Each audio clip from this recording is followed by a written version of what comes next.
ബാജെ വായുവേഗം എന്ന പേരിലൊരു തെലുങ്ക് സിനിമയുണ്ട്. അതിൽ ഒരു പാവപ്പെട്ട കൃഷിക്കാരനായ അപ്പൻ തൻ്റെ 2 മക്കളെയും പഠിപ്പിക്കാൻ സിറ്റിയിലേക്ക് വിടുകയാണ്.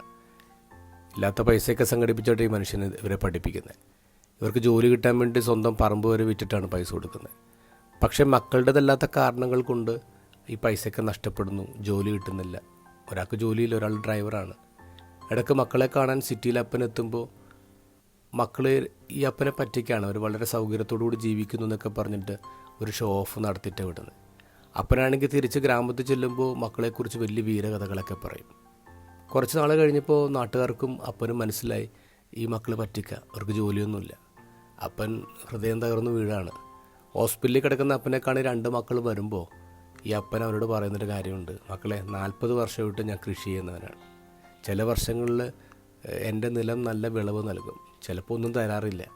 ഒന്നും തന്നില്ല എന്ന് പറഞ്ഞുകൊണ്ട് ഞാൻ ഒരിക്കലും എൻ്റെ നിലത്തെ ശപിച്ചിട്ടൊന്നുമില്ല. കാരണം ഞാൻ കൃഷി ചെയ്യുന്നത് അതെന്തെങ്കിലും തരുമെന്ന് ഓർത്തിട്ടൊന്നുമല്ല. ഞാൻ കൃഷിയെയും നിലത്തെയും സ്നേഹിക്കുന്നുമുണ്ടാണ്.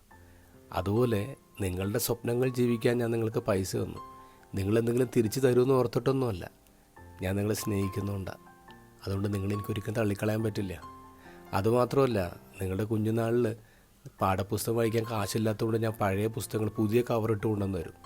നിങ്ങൾ സന്തോഷത്തോടെ തുള്ളിച്ചാടും. അന്ന് ഞാൻ നിങ്ങളെ പറ്റിച്ചു, ഇന്ന് നിങ്ങളെന്നെ പറ്റിച്ചു. അത്രയേ ഉള്ളൂ.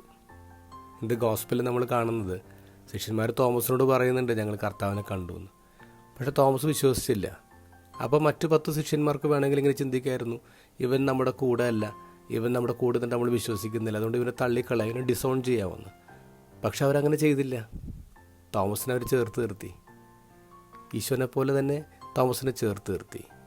നമുക്ക് നിസ്സാര കാര്യങ്ങളുടെ പേരിൽ നമ്മൾക്ക് നമ്മുടെ പ്രിയപ്പെട്ടവരെ ഡിസോൺ ചെയ്യാൻ എളുപ്പമാണ്. പക്ഷെ ഒരാൾ ഓൺ ചെയ്യണമെങ്കിൽ ക്രിസ്തുവിനെ പോലെ അസാമാന്യമായ ധൈര്യം ഉണ്ടാവണം.